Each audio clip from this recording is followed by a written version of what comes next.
get started on this stack of precariously stacked books. Ooh. That almost went right into my coffee. Hi guys, it's Samantha. Welcome back to my channel. Today we are going to be doing October's TBR. I'm just going to go ahead and dive right in. So I've got 3 books from last month that I did not get to, but I still plan on reading and vlogging for you guys. I have 2 new books that are on my TBR, maybe a couple Kindle reads that I'm excited for, and you can't see it, but I do have my Halloween TBR sitting over here. I'm going to go ahead and get started. So the first books you guys have already seen, these were in my September TBR, and those are my cover by books. The first one is Here There Be Dragons by James A. Owen. So just to disclaim, these are cover buys, so I actually did not read the synopsis, and I'm just going to go quickly through them. So I have Here There Be Dragons by James A. Owen.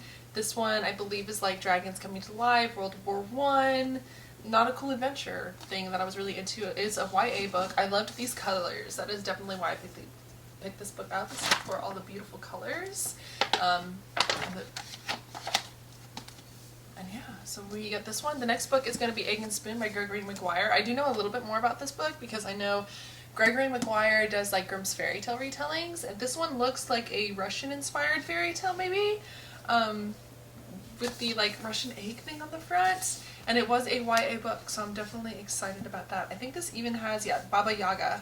I have not read the synopsis. This has been on a TBR at least like 3 times now, and I still haven't read it. There is definitely references to Baba Yaga, so I'm assuming that this is a Russian fairy tale retelling. So I'm excited about that one. And last but not least is A Light Too Bright by Samuel Miller. I read the snippet on the back of this one. It's really beautiful, so I'm going to read it to you guys. It says, I always felt there was some greater love waiting for me, just around the bend of the orange horizon. I'm learning now that the world is a circle, and what I thought is ahead of me is actually behind. But my eyes are open, and I can see that I'm coming up on it again. And this cover, you gotta check out this cover. If you want to know more about these books, if you want to see me read these books, hey, go ahead and subscribe and hit the bell icon for notifications, because this will be coming up in, I think, like 2 weeks. I'm planning on that one to be like in the middle of October, sort of vlog. Anyways, the next few books are brand new to my TBR. You guys have not seen these yet. At least one of them. You haven't seen one of these yet. And that is Fortuna Sworn by K.J. Sutton. So recently, the 4th book in the series came out, and a lot of like the UK booktubers were ranting and raving about it. So I decided to go ahead and give it a shot. I will read the back of this one as well because I have not read the synopsis yet. So we're going to dive into this one together. We can go ahead and look at this beautiful cover as well.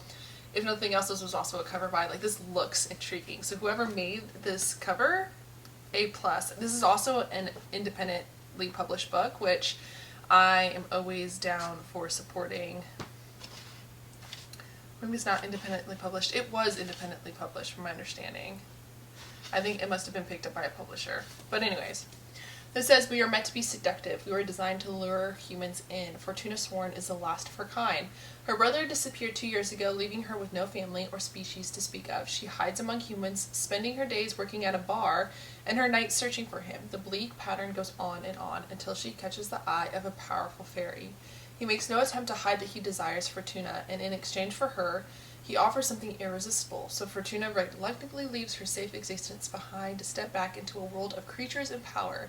It soon becomes clear that she may not have bargained with her heart, but her very life. Interesting. So maybe like a dark romance fairy fantasy retelling. There are some content warnings, it looks like, so maybe a little bit of a dark, twisted story, which is perfect for October. I am down. I like this cover a lot too. I'm not gonna lie. Alright, the next one you have seen on other TBRs, and that is going to be A Little Life by Yana. You know, this has been on so many TBRs, I think I would know how to say this name. Anna Yanagara? Yanahara? Anya Yanahara? Hopefully, maybe. I have looked it up before. I just really suck at names. This one is about a group of boys and their lives and their friendship together, and it's a very dark, sad story about a man who experiences a lot of trauma. from my understanding. There are tons of vlogs for Little Life already on BookTube, so if you're interested, I would just go ahead and look them up. I think Paperback Dreams does one that it literally has 1 million views because this book absolutely tormented her, and I am excited to vlog this as well. I was planning on getting it in September, but looks like we're going to be reading it in October, which is just as fine for me. There should be some like rainy, gross days coming up here soon, which will be perfect for a 800-page melodrama trauma boy about books about boys, or a book about boys. Well, you know, maybe. All right, but I'm planning on experiencing the anguish that you can see in this book cover. Okay, so the next few books. These are going to be, I'm going to pull out my phone, because these are going to be the Kindle books that I'm looking forward to. The first one is going to be it's an arc from NetGalley that is coming out in December. It's The City of Last Chances by Adrian Tygoski. This is a dark fantasy, which I'm excited about. It's a dark urban fantasy. I'll put it up here. There's not much to know about it yet. I'm just going to dive into this one because it is an arc. It is a NetGalley book. I absolutely love the cover. That was definitely part of the reason why I requested it. So I'm going to be diving into that one as well. And then another one I want to read this month is Pestilence by Laura Dalsa. I recently went to Barnes & Noble's and I saw like the third book in this series called Famine, and this is a dark romance series about the Four Horsemen, which to me, once again, I'm a Supernatural fan. I mentioned it in another video, and the Four Horsemen made an appearance in Supernatural, so I'm kind of like obsessed with the lore behind the Four Horsemen and basically that whole shebang, and I found it very intriguing that there was a dark romance about the Four Horsemen. And therefore, we're going to be reading that one as well. It's got a good start. It's 10,000 people have rated it, and it is 4.5 stars. So, let's go for it. Yeah, Revelation is where the Four Horsemen appear, and that's where they appear in Supernatural as well, as when they reference the Revelation, the ending of times, the Four Horsemen. Like, how do you make a dark romance out of that? I don't know, but I'm very intrigued, as I said. So those are going to be like the Kindle books that I will be reading. And then last but especially not least, I'm going to be doing a vlog where I read as many vampire books as I possibly can within a week. And we are going to start with these. We're going to see if I can't get through these and then move on to some more. But we're going to go with Carmilla by Sheridan Le Fon. This is the book that inspired Dracula. So this is even older than Dracula. This is where it partially began. The vampires did. Yeah, I'm going to read, I have not read the synopsis, so once again, we're going to read the synopsis together and we're going to see what it's about. See if you guys are excited about this as I am. So, in an isolated castle deep in the Austrian forest, Laura leads a solitary life with only her ailing father for company until one moonlit night a horse-drawn carriage crashes into view, carrying an unexpected guest, the beautiful Carmilla. So begins a feverish friendship between Laura and her mysterious, entrancing companion. But as Carmilla becomes increasingly strange and volatile, prone to eerie nocturnal wanderings, Laura finds herself tormented by nightmares and growing weaker by the day. Predating Dracula by 26 years, Carmilla is the original vampire story steeped in sexual tension and gothic romance. I'm excited. This is definitely the feels that I want for the week of Halloween. Okay, okay, yep, that's a yes. Definitely a yes. Going to happen. The next book on my vampire list is Draculas Child by J.S. Barnes, which is post-Dracula. This is about Jonathan and Mina once they return back to Europe. Well, I guess Western Europe, once they return back to the United Kingdom. Mina's pregnant, and they assume it is Jonathan's child. It looks like it may not be, and it might be Dracula's son. And then this is also paralleled by a story of two men who are, I forget what it is when you study animals. They are, what does it say? I don't even know if it mentions it on here. They study animals, and basically they found two breeds of bats that are now new to the UK. and it gets twisted from there. So is Dracula now in the UK? Who knows? We're gonna find out. But yeah, this is like the new age book that I wanted to read. So we have like pre-Dracula, post-Dracula, and then I also this year want to do a reread of Dracula. This is the original copy that I read as a child. As a child, I say that, but as like a preteen. This is the Barnes & Noble's edition. Once again, you guys don't know my taste by now. The envelope pages. They do it for me.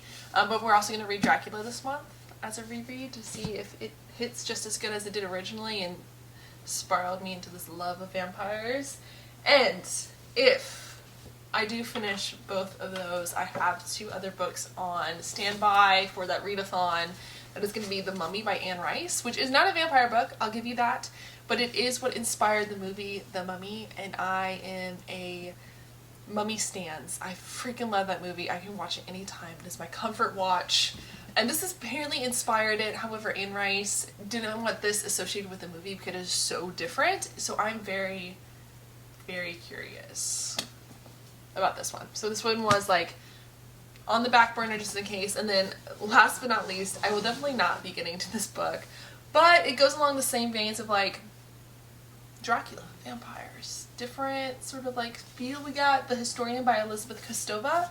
This is a very popular book about the research, like about a woman whose family, whose father researched Dracula and her experiences doing the same, like picking up his research and finding out what they find about Dracula. So this one is there as well. This is a chunky book at like, what, how many pages? 600 pages. Not as chunky as some of the other ones, but 600 pages.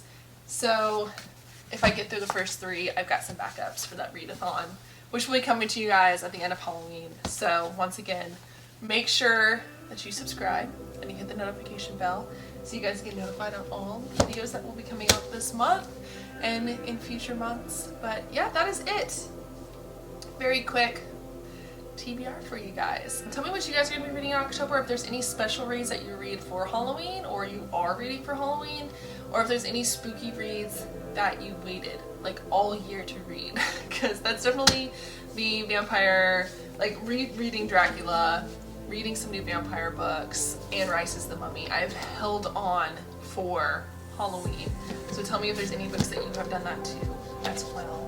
I'm going to put my TBR stacker right on the stool so I can stare at it all month and know that I have books to read. And I will be talking to you guys later. So thanks for joining me, and yeah, bye.